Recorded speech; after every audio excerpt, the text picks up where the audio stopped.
오늘 우리에게 주시는 하나님의 말씀은 마태복음 22장 34절에서 40절까지 말씀입니다. 신약성경 38페이지 마태복음 22장 34절에서 40절까지 말씀입니다. 교독하도록 하겠습니다. 예수께서 사두개인들로 대답할 수 없게 하셨다 함을 바리새인들이 듣고 모였는데 그 중에 한 율법사가 예수를 시험하여 묻되 선생님, 율법 중에서 어느 계명이 크니까? 예수께서 이르시되 내 마음을 다하고 목숨을 다하고 뜻을 다하여 주 너의 하나님을 사랑하라 하셨으니 이것이 크고 첫째 되는 계명이요. 둘째는 그와 같으니 내 이웃을 내 몸같이 사랑하라 하셨으니. 함께 읽겠습니다. 이 두 계명이 온 율법과 선지자의 강령이니라. 아멘. 아멘.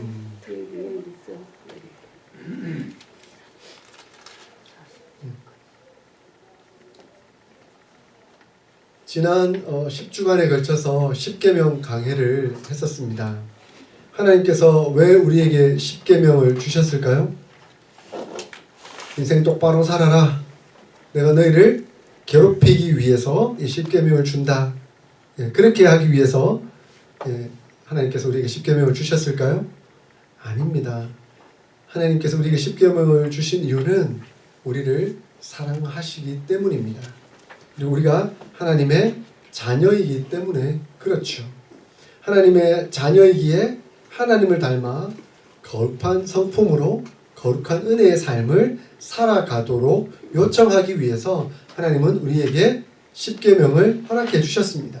그래서 이 10계명은 우리에게 온 하나님의 은혜요 축복입니다. 이것이 우리에게 자랑거리도 아니고 그것이 남과 비교하기 위해서 내가 우리 우위에 서기 위함도 아닙니다.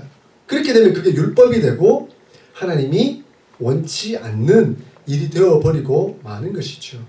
그러면 우리는 이 10계명 뿐만 아니라 하나님이 우리에게 주신 모든 계명의 진정한 의미가 무엇인가 하는 것들을 살펴볼 필요가 있습니다. 오늘 본문에 보니까 사두개인들을 대답할 수 없게 만든 것 때문에 바리새인들이 모였습니다. 그리고 그 바리새인들이 예수님을 시험에 빠뜨리려고 합니다. 모든 계명이 중요하죠. 그죠? 그런데 모든 계명이 중요한데 그 중요한 개념 중에 어느 계명이 중요하냐라고 물음에 따라 예수님이 어느 한 계명이 중요하다고 하면 나머지 계명은 중요하지 않는 것이 돼서 공격받을 만한 위험성에 빠지게 되는 것이죠. 참 이 바리새인들은 교묘합니다. 그죠? 참 교묘하게. 근데 성경에 보면 복음서를 보면 여러 가지로 예수님을 괴롭혀요. 다 시험해가지고 그리고 빠져나갈 수 없는 구멍을 만들어가지고 그것으로 다 질문을 하고 있는데 지금도 그런 상황이죠. 그런데 우리 주 예수님은 하나님이세요. 그러니까 모든 지혜를 가지고 계신 분이시죠. 아멘. 대답하는 그것이 하나님의 지혜이고 하나님의 능력입니다. 그러니까 반박할 수 없는 대답이 거기서 나오는 것을 보게 됩니다. 예수님은 뭐라고 말씀하셨습니까? 내 마음을 다하고 목숨을 다하고 뜻을 다하여 주 너의 하나님을 사랑하라 하셨으니 이것이 크고 첫째 되는 계명이요 둘째는 그와 같으니 내 이웃을 내 몸과 같이 사랑하라 하셨으니 이 두 계명이 온 율법과 선지자의 강령이니라 라고 말씀하셨습니다. 그러니까 예수님은 온 율법을 통합하여서 핵심이 뭐냐 그것을 말씀하여 주고 있습니다. 결국 한마디로 말하면 이 모든 계명의 가장 큰 의미 중요한 개념이 무엇이냐면 바로 사랑이다. 사랑이다 라고 말씀하고 계십니다. 우리 교회 이름이 사랑의 교회잖아요. 그죠? 그리고 오늘 우리 순자 어르신 오셨는데 우리 어르신도 우리 사랑의 교회라는 이름이 너무 마음이 따뜻하고 좋아서 이렇게 오셨다라고 말씀하셨습니다. 주님은 우리에게 사랑을 말씀하십니다. 하나님은 우리에게 사랑을 말씀합니다. 사랑을 통해서 하나님을 알게 되고 하나님을 배우게 되고 사랑을 통해서 이웃을 사랑하게 되는 그 마음이 우리에게 오게 됩니다. 이것이 바로 하나님께서 우리에게 명령하신 핵심적인 개념, 의미라고 말씀하고 있습니다. 그렇다고 한다면 이제 이 말씀에 입각해서 제가 여러분들에게 한번 여쭤보고 싶습니다. 주님 사랑하세요? 아멘. 진짜 사랑하세요? 아멘. 우리 얼마나 주님 사랑하는지요.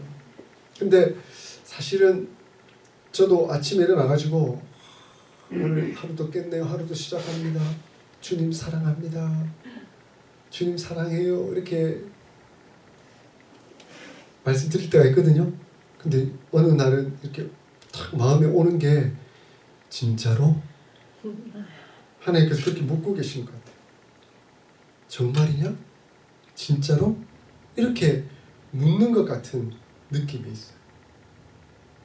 그래서 예수님이 말씀한 네 목숨을 다하고 뜻을 다하고 마음을 다해 사랑하라고 하셨는데 진짜 그렇게 사랑한다고? 그러니까 불편한 거예요. 사랑하긴 하는데 진짜 마음을 다하고 목숨을 다하고 뜻을 다해 사랑하는가 하는 질문 앞에서는 내 자신이 참 작아지고 약해지는 것을 느끼게 되더라는 거죠. 다시 물을게요. 정말 마음을 다하고 뜻을 다하고 목숨을 다해서 하나님 사랑하세요? 아멘. 아멘. 감사합니다. 할렐루야. 자, 그러면 하나님은 우리에게 말로만 사랑하는 그 사랑을 원하지 않으세요. 행함과 진실함으로 하는 사랑을 하나님은 원하시죠. 하나님은 하나님 사랑하는 법을 성경을 통해서 가르쳐 주고 계세요. 우리 신명기 6장 1절부터 9절까지 한번 펴볼까요? 구약성경 271페이지 신명기 6장 1절부터 6절까지 조금 긴 본문이긴 하지만 그래도 너무 중요한 본문이니까 죄송합니다. 신명기 6장 1절부터 신명기 구약성경 271페이지에 있거든요. 네, 271페이지. 네.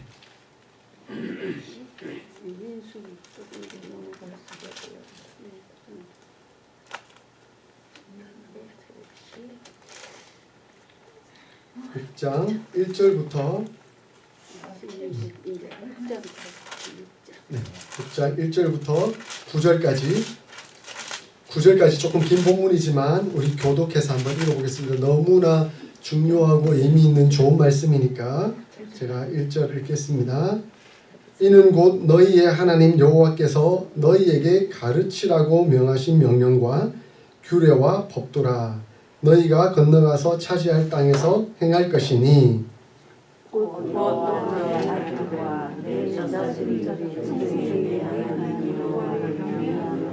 내가 너희에게 명한 모든 명령을 지키게 하기 위한 것이며 또 내 나를 장구하게 하기 위한 것이라.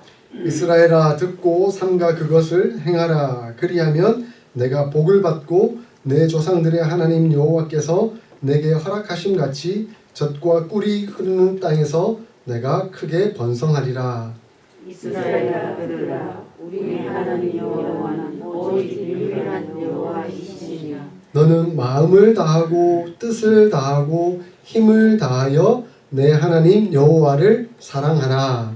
오늘 내가 너에게 명하는 이 말씀을 너 마음에 새기고 내 자녀에게 부지런히 가르치며 집에 앉았을 때에든지 길을 갈 때에든지 누워 있을 때에든지 일어날 때에든지 이 말씀을 강론할 것이며 너는 또 그것을 내 손목에 메어 기호를 삼으며 내 미간에 붙여 표를 삼고 함께 읽겠습니다.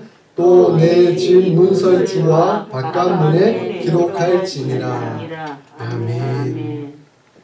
하나님 사랑하는 법을 모세를 통해서 분명하게 잘 가르쳐 주었습니다.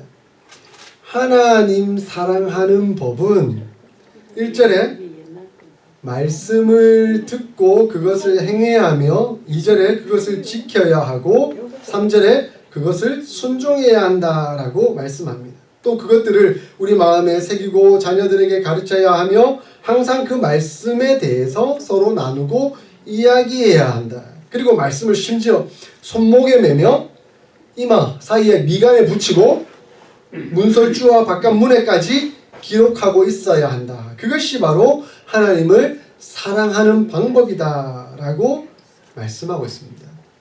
자, 여러분들이 하나님을 정말 사랑한다라고 그렇게 고백하고 있다면 그 말씀을 늘 가까이 두고 읽고 있어야 하고 그 말씀을 묵상하고 외우며 또한 순종하는 삶을 살아가야 한다는 것입니다. 이것이 비로 진정 하나님을 사랑하는 아름다운 모습이고 마음이다라고 성경은 가르쳐 주고 있는 것입니다. 하나님을 사랑한다라고 입으로만 말할 것이 아니라 하나님을 사랑한다고 한다면 정말 말씀 앞에 늘 서야 하고 읽어야 하고 묵상해야 되고 암송해야 하고 또 가장 중요하게 그것에 순종해야 한다는 것입니다. 그래서 예수님이 뭐라고 가르쳐 주셨습니까? 요한복음 14장 21절에 나의 계명을 가지고 지키는 자라야 나를 사랑하는 자니 나를 사랑하는 자는 내 아버지께 사랑을 받을 것이요 나도 그를 사랑하여 그에게 나를 나타내리라 라고 말씀하고 계십니다. 그러니까 주님을 사랑한다고 한다면 주님의 계명을 가지고 지켜야 한다는 거예요. 그것도 안 지키고 자기 마음대로 살면서 하나님을 사랑한다, 예수님을 사랑한다 라고 말하는 것은 거짓말이 될 수 있다는 거예요. 그래서 저는 우리 어스틴 사랑의 교회 성도들이 정말 주님을 사랑하기를 소원합니다. 아멘. 아멘 크게 하셔야 돼요.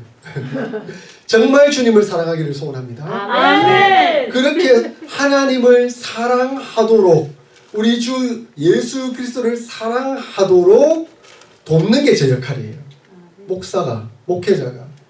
여러분들 뭐 세상적으로 잘 되도록 그건 세상에 뭐 그 카운슬러들 얼마든지 많잖아요. 돈 잘 벌게 해주는 카운슬러. 목사가 여러분들 돈 잘 벌게 해주는 그런 사람이 아니에요. 목사는 여러분들로 하여금 정말 하나님을 사랑하게 하고 정말 하나님으로부터 사랑을 받게 하는 게 목사 역할이죠. 아멘. 그렇다고 한다면 저는 여러분들이 정말 말씀 앞에 서고 말씀을 읽고 말씀에 훈련되고 말씀에 순종하도록 돕는 역할을 해야 되는 거죠. 근데 그 말씀과 상관없이 엉뚱한 일을 하고 있으면 그 목사가 아닌 거죠. 목사 역할을 안 하고 있는 거죠. 오늘날 목사가 마치 무당처럼 된 그런 교회들이 얼마나 많은지 너무나 안타까워요. 하나님 말씀 안 가르쳐주고 심리학, 세상적인 심리학이나 가르쳐주고 마음 평안을 누리는 법 그 명상하러 가면 되지. 그죠? 그 인도 요가 하는 요가 선생님한테 가가지고 배우면 되죠. 그리고 돈 잘 버는 법은 세상에 카운슬러들 얼마나 많은데 그 사람들한테 가서 배우면 되지. 목사가 그런 것 가르치고 있으면 안 되죠. 그건 목사가 아닌 거죠. 목사는 하나님의 말씀을 가르쳐야 하고 그 말씀으로 성도들이 훈련되게 하고 그 말씀으로 훈련된 성도들이 정말 하나님께 사랑하고 하나님께 사랑을 받도록. 그래서 저의 임무는 여러분들이 하나님을 사랑하고 예수를 잘 믿도록 하는 것. 그것이 저의 임무이죠. 그런데 이렇게 하나님을 사랑하기 위해서는 하나님의 방법대로 하나님을 사랑해야 돼요. 근데 오늘 많은 사람들이 자기가 정해놓은 방식으로 하나님을 사랑하고 자기가 정해놓은 방식으로 하나님께 순종하려고 하고 있어요. 하나님께 순종을 해야 사랑하는 것인데 적당히 하나님을 사랑하려고 한다는 것입니다. 전심으로 그리고 하나님께 순종하는 것이 하나님의 사랑이라고 배웠는데 그 대부분의 그리스도인들은 그 순종에 대해서 자기 방식으로 하려고 하는 태도들이 있습니다.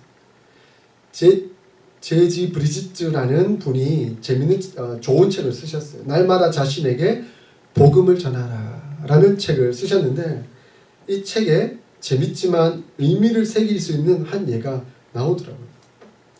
오늘날 많은 그리스도인들이 신앙생활을 하면서 자동 속도 조정식 순종을 하려고 하고 있다는 거예요. 쉽게 말하면 크루즈 기능이 있죠. 차마다. 요즘은 다 좋은 차들이니까 크루즈 기능이 있잖아요. 그 크루즈 기능은 어느 속도 정도 올려질 때까지는 엑셀레이터를 밟고 올라가면 크루즈 기능을 딱 눌러버립니다. 그러고 나면 그 속도가 그대로 유지되어 가는 시스템 장치인 거죠. 아주 편리한 기능입니다. 이 편리한 기능이 우리 신앙생활 안에도 들어오는 것 같아요. 그러니까 하나님 안에서 평안을 누리는 건 좋은데 하나님 안에서 편리를 누리려고 하는 거예요. 그러니까 순종은 없고 헌신은 없고, 야, 교회 와서 적당히 편안하고 편리를 누렸으면 좋겠다. 그것이 신앙의 방식이 되어버리는 거예요. 그러니까 어느 수준까지 악셀레를 밟습니다. 순종의 악셀레를 밟죠. 그래서 엑셀레를 밟아서 이제 어느 정도까지 남들 보면서, 야, 사람들이 저 정도 순종하네. 교회 예배 출석하고 예배 참석하고 그리고 적당히 어떤 모임 교육 수준을 밟고 그리고 헌금도 눈치를 봐서 적당히 저 정도 하면 좋겠다 하고 그 정도로 딱 올려놓고는 그 궤대에 올려놓고는 크루즈 기능을 눌러버리는 겁니다. 그럼 편안해지는 거예요. 야, 나도 그렇게 크게 간섭 안 받고 남들 하는 만큼 하고 그러면서 그 안에서 교회에서 베풀어주는 그런 서비스들 누리면서 그렇게 편안하게 신앙생활 해나가면 좋겠다. 그리고 나는 구원 보장 받았으니까 이렇게 편안하게 신앙생활 하다가 뭐 구원의 그 기쁨, 뭐 감격, 그 불편하지 않으면 된다라고 생각하고 그렇게 나아가 버리는 것이죠. 하나님 안에서 긴장해야 합니다. 하나님은 우리로 하여금 이 세상에 유람선을 타게 만드신 분이 아니세요. 전투함을 타도록 하셨지. 세상이 얼마나 험악한데 그냥 세상에 휩쓸려가지고 유람선 타고 거기서 뭐 와인이나 마셔가면서 거기서 좋은 음악 들어가면서 편안하게 하기 위해서 교회를 만드시고 교회에 들어와서 신앙생활을 하도록 하신 것이 아닙니다. 물론 교회 안에 평안과 기쁨과 은혜가 있죠. 그러나 하나님은 우리로 하여금 군사가 되도록 부르셨습니다. 그래서 군사는 쉴 때 쉬지만 훈련할 때 훈련하고 막상 전투에 나가면 목숨을 걸고 싸워야 되는 거죠. 크루즈 기능이 어디 있습니까? 그때는 목숨을 걸고 있는 힘을 다해 마음과 뜻과 정성을 다해 심지어 목숨을 다해 달려나가야 되는 거죠. 오늘날 많은 그리스도인들이 이러한 신앙생활을 하고 있다는 거죠. 적당한 순종에 도달하면 이 크루즈 기능 버튼을 눌러버리고 마음을 느슨하게 하며 긴장을 풀어버립니다. 그리고 말씀이라는 계기판을 들여다보지도 않습니다. 속도는 맞춰져 있으니까 그 말씀이라는 계기판을 들여다볼 필요가 없어져 버리게 된 것이죠. 그것을 제거해야 내가 어느 정도 속도로 올라가고 있고 어떨 때는 낮춰야 되고 어떤 상황인지 그것을 말씀을 통해서 상황을 파악하고 이해하고 있어야 되는데 고정돼 버리니까 필요 없게 되버리는 거죠. 말씀을 들여다보지 않으니 하나님이 원하시는 뜻이 무엇인지 하나님 내가 어떻게 살기를 원하시는지 하는 것 생각해 볼 겨를이 없는 거죠. 필요가 없는 거죠. 그래서 주님께 순종할 마음도 없고 애쓸 필요도 없게 돼버리는 상태에 빠져버리게 됩니다. 이것이 오늘날 교회의 행태, 모습이 아니겠는가요? 그래서 그렇게 서비스를 제공해주는 교회는 또 인기가 많아요. 큰 예배당에 편안한 극장식 의자를 가지고 목사님이 그냥 마음 편하게 순종을 요구하지도 않고 헌신을 요구하지도 않고 적당히 헌금하면서 그렇게 나오는 교회, 그건 좋은 거죠. 그냥 편안한 거죠. 그렇게 신앙생활을 하기를 원하는. 그런데 그것이 정말 하나님께서 원하시는 신앙생활일까? 그것이 마음과 뜻과 목숨을 다해 하나님을 사랑하는 것일까? 그러기 위해 하나님 우리에게 말씀을 주셨는가? 돌아볼 필요가 있는 것이죠. 하나님께서 원하시는 순종은 이 제지 브리짓즈라는 분이 경주차 운전자와 같다라고 표현을 하더라고요. 자동 속도 조정 기능을 생각조차 하지 않고, 물론 주위의 상황을 보지만 그것을 어떤 차든 앞질러 가서 내가 가장 앞서가려고 애를 쓰고 노력하는 거죠. 그래서 위험할 때는 브레이크를 밟아야 되지만 늘 그 발은 엑셀레이터 위에 있는 겁니다. 순간 치고 나가야 되는 상황.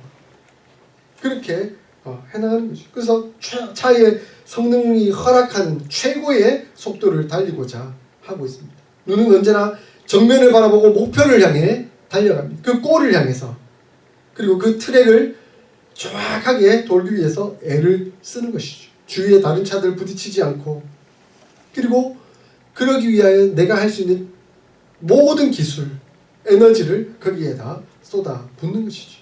그것이 마음과 성품과 뜻을 다해, 때로는 목숨을 다해 운전하고 있는 모습이라고 말씀드릴 수가 있습니다. 이런 식으로 하는 것이 바로 마음과 뜻과 성품과 목숨을 다해 하나님을 사랑하는 것이다 라고 표현하고 있습니다. 그래서 고린도전서 9장 24절부터 27절까지를 보면 사도 바울이 이러한 내용의 말씀을 하고 있습니다. 물론 당시에는 차가 없었겠죠. 그러니까 사도 바울이 무엇의 비유를 들고 있습니까? 경주자의 비유를 들고 있습니다. 그러니까 올림픽과 같이 지금 달리기 경주 선수가 나왔다고 한다면 그 경주 선수가 옆 사람 보면서 같이 적당히 달려자, 그러면 난 중간에 끼면 돼 하고 그렇게 달리고 있을까요? 아닙니다. 거기서 1등을 하기 위해서 하나님께서 주신 자신의 그 목표를 최선을 다해서 달성하기 위해 열심히 달려가고 있는 것입니다. 그것이 바로 사도 바울이 우리에게 가르쳐 주시는 바, 그 의미, 제지 브리짓즈라는 이 목사님이 하신 그 말씀의 의미가 이렇게 연결이 되는 것이죠. 여러분은 어떤 신앙생활을 하고 계십니까? 자동 속도 조정에 맞춰서 적당한 순종의 삶을 살아가고 있습니까? 그러면서 주일날 나와서 예배드리면서 아 좋다, 아 기쁘다, 하나님 사랑해요 이렇게 말씀드리고 있습니까? 그때 하나님 뭐라고 말씀하실까요? 뭐라고 반응하실까요? 정말 진짜 마음과 뜻과 정성을 다해 목숨을 다해 나를 사랑하느냐? 하나님은 우리에게 그렇게 묻고 계십니다. 우리가 신앙생활 할 때 열망, 소망 굉장히 중요합니다. 그 열망, 소망이 있어야 하나님을 사랑하고 하나님을 사랑하기에 진심으로 순종할 마음을 얻을 수 있기 때문에 그렇습니다. 안 그러면 순종하지 않거든요. 적당한 선에서 그냥 그쳐버리고 합니다. 제가 한국에서 교회를 부목사로 섬길 때 담임 목사님께서 이렇게 교육자 회의할 때 늘 하시는 말씀이 계셨어요. 좀 대강철저하지 마라. 좀 대강철저히 하지 마라. 철저히 하는 척하면서 대강하지 마라. 그게 다 표가 난다. 이렇게 말씀하시더라고요. 지금 생각해보니까 아 나도 참 대강철저했던 게 많구나라는 생각이 많이 들더라고요. 하나님을 사랑하려면 순종해야 합니다. 순종이 필요합니다. 서비스를 받으려고 하는 그것은 순종이 아닙니다. 교회에 나오는 목적이 순종이어야지, 교회에 나오는 목적이 서비스를 받고 거기서 뭐 주는 혜택 받고, 물론 하나님 주신 은혜 가운데 필요에 따라서 교회를 통해 도움을 받을 수 있죠. 그러나 나의 마음의 태도는 헌신의 태도로 나와야 되는 거죠. 순종의 태도로 나와야 되는 거죠. 그것이 교회의 목적이죠. 교회에 처음 나오시는 분, 그리고 아직 신앙생활을 해본 적이 없는 분, 정말 초심자다. 그러면 갓난 아기와 같이 섬겨야 되죠. 우리가 잘 섬기고 그분이 성장하도록. 그런데 교회를 10년, 20년 다녔는데 여전히 서비스만 받고 뭔가 누리려고 하고 있으면 그건 순종의 잘못된 동기인 거죠. 하나님 앞에서 올바른 신앙생활이 아니라라고 가르쳐 주고 있습니다. 우리는 이 순종의 동기를 잘 살펴보아야 합니다. 사랑이 순종의 동기여야 합니다. 사랑이 없으면 아무것도 아닙니다. 많은 사람들이 사랑 없이 순종하려고 합니다. 이 사랑 없이 하려는 순종은 결국 불완전한 순종이 되고 잘못된 순종이 되고 맙니다. 이것을 조금 적극적으로 더 구체적으로 설명하면 소극적인 동기와 적극적인 동기로 나눌 수 있는데요. 소극적인 동기는 내가 하나님을 불순종하면 하나님께서 벌하시지는 않을까? 축복을 걷어가 버리시지는 않을까? 하기 때문에 순종하는 거예요. 그나마 순종하면 그래도 하나님 벌하시지는 않겠지. 그래도 조금은 축복해 주시겠지. 이런 마음으로 순종하는 태도라는 겁니다.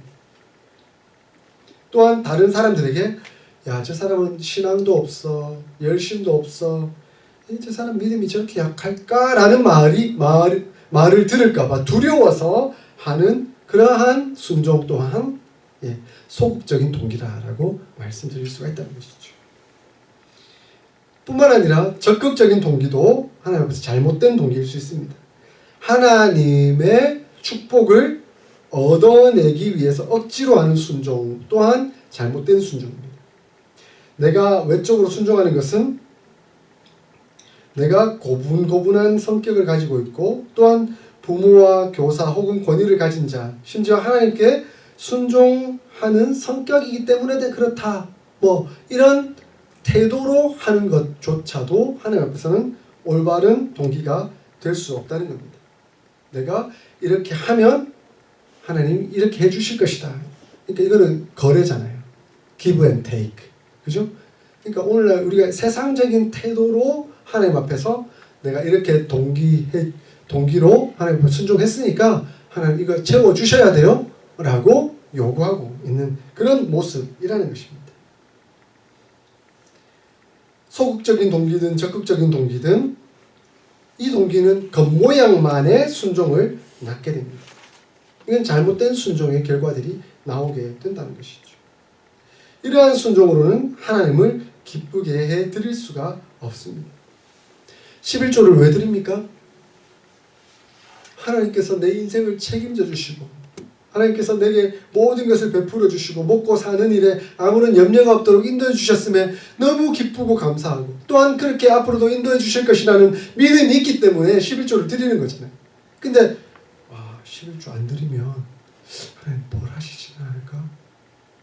하나님 내 모든 거 다 빼앗아 가버리시지는 않을까?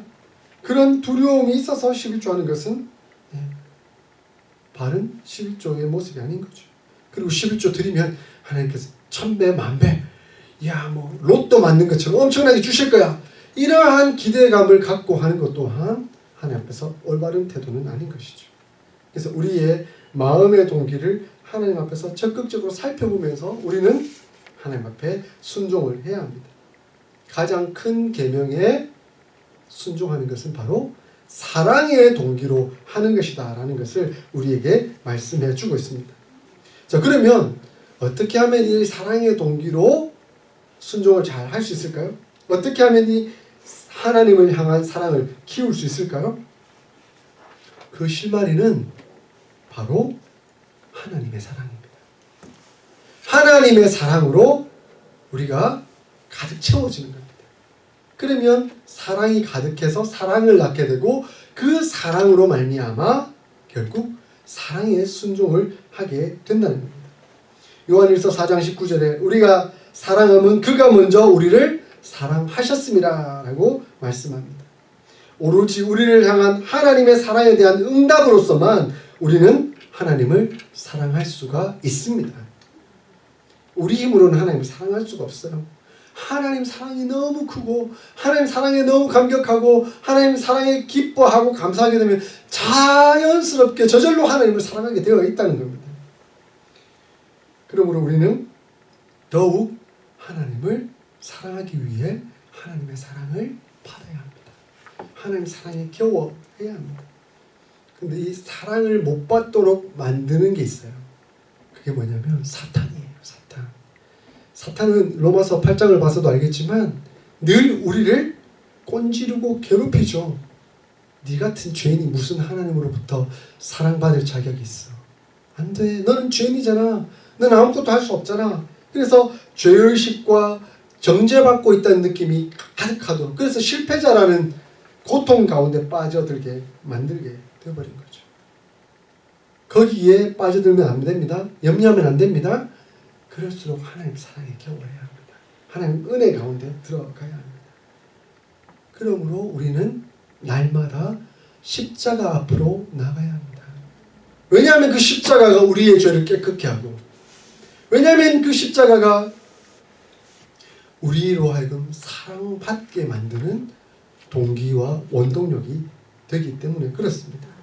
그 십자가의 은혜 가운데 서면 우리의 양심을 씻겨주시고 죄책감을 느끼지 않도록 은혜 가운데 있도록, 그 예수 그리스도의 피밖에 없다, 그 예수 그리스도의 은혜밖에 없다라고 사모하도록 만든다는 것입니다. 그러므로 날마다 하나님의 사랑을 확인하십시오. 아멘. 날마다 하나님의 사랑을 확인하십시오. 아멘. 하나님이 우리를 어떻게 사랑하셨는지, 하나님이 자기의 독생하신 아들 예수 그리스도를 주시기까지 우리를 사랑하셨다. 그 사랑에 우리가 날마다 거하는 겁니다. 이게 복음 아닙니까? 아멘. 이게 복음 아닙니까? 아멘. 이 복음을 날마다 새겨야 되는 거죠. 그것이 하나님의 사랑을 새기는 겁니다. 그래서 이 제지 브리지트가 하는 말이 날마다 자신에게 복음을 전하라. 그 말은 뭡니까? 날마다 우리를 위해 십자가에 못 박혀 죽으신 예수 그리스도를 생각하라. 그분 생각하는 게 우리 자신에게 복음을 전하는 거 아닙니까? 그분의 은혜 가운데 들어가는 것, 그것이 우리 자신에게 복음을 증거하는 것 아닙니까? 이러한 복음의 은혜, 사랑에 겨워 사는 삶 속에서 진정한 순종이 나타나게 되어 있습니다. 이러한 복음의 은혜, 복음의 사랑, 이 순종의 삶을 삶으로 우리의 믿음은 더 커지고 하나님께 받는 사랑은 더 커지고, 그래서 우리 교회가 사랑의 교회로 더 큰 은혜와 사랑과 기쁨과 감사가 넘칠 뿐만 아니라 순종이 가득한 그 교회 될 수 있기를, 그리고 저와 여러분 다 될 수 있기를 주의 이름으로 축원드립니다. 아멘. 아멘.